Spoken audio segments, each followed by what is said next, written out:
Lucky Akter গতকাল কেন শাহবাগে সে প্রচুর প্রোগ্রামগুলো করেছে, আমি ঠিক বুঝতে পারলাম না কালকে কেন এই আলোচনাটা আসলো, এটা কোনো উদ্দেশ্য প্রণীত কেনা। এবং বলি, গতকাল যে প্রোগ্রামটা ছিল সন্ধ্যায়, আমি খবর নিয়ে যতটুকু জেনেছি 16টি সংগঠনের কর্মসূচি ছিল সেখানে। তা সে কমিউনিস্ট পার্টির নারী সেলের সদস্য হিসেবে ওইখানে উপস্থিত ছিল। লাকি আক্তার এখন কৃষক আন্দোলন সংগঠিত করে, নারী সেলে কাজ করে, তা সে সেইটার অংশ হিসাবে ছিল। এখন পরিচিত মুখ, বক্তৃতা অনেকেই করেছে, এখন পরিচিত মুখের ভিডিওটা করেই হয়তো অনেকে সুযোগ নিয়েছে যে গণজাগরণের তার ভূমিকা, কিন্তু গণজাগরণের তার ভূমিকাকে আপনি কেন নেগেটিভ বলবেন? গণজাগরণের ভূমিকাকে তো নেগেটিভ বলার কোনো কারণ নেই, আমি পরিষ্কার করে বলি।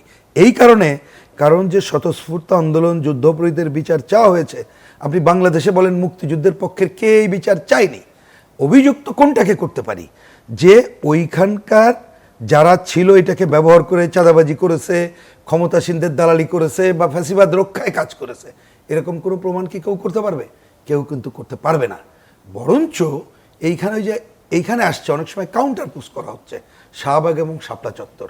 আমরা কিন্তু বারবার এটা বলেছি, আপনি এই কাউন্টার পোজ করে এইবারের যে গণ অভ্যুত্থানের যে চেতনা, গণতন্ত্রের যাত্রার যে অগ্রগতির পথে আমরা আছি, এইখানে বলছি যে যার যার জায়গায় যার যার কথা সে বলবে, কিন্তু সবার গণতান্ত্রিক অধিকার সংরক্ষণ থাকতে হবে।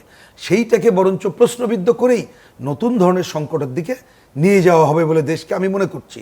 এবং সেইটার সুযোগ নেবে কারা জানেন? অপশক্তিরা।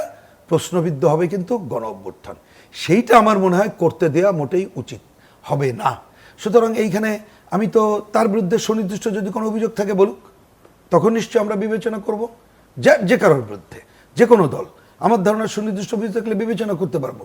কিন্তু গণজাগরণ মঞ্চে ছিল, আপনি জানেন, লাকি তখন তার আগে খবর নেন, তার যে এর আগের যে ধর্ষণ বিরোধী আন্দোলন, ওইখানে যে শিক্ষার আন্দোলন, তখন তার যে অনন্য ভূমিকা, সে তো তখন আরও ছোট মানুষ। এখন একটা ছেলে বা মেয়ে যে যখন একটা ভালো স্লোগান দেয়, এখন স্লোগান তো সবাই দিতে পারে না, সেই স্লোগানকে সামনে রেখেই হয়তো সে সামনে চলে এসেছিল। একজন একটা কারণে সামনে চলে এসেছে। আপনাদের কি সেই ইতিহাস নাই? আপনার টেলিভিশনে খোলেন, তৎকালীন ছাত্রলীগের নাজমুল, এখন আমার মনে পড়ে গেল, তার উপরে আঘাত করেছিল না? তার বিরুদ্ধে এখানে বিক্ষোভ হয়েছিল না? তা কই, আমি তো ছাত্রলীগের কোন নেতা আর কার উপরে আক্রমণ করেছিল? লাকি আক্তার ছাড়া। লাকি আক্তারকে হসপিটালাইজ করতে হয়েছিল।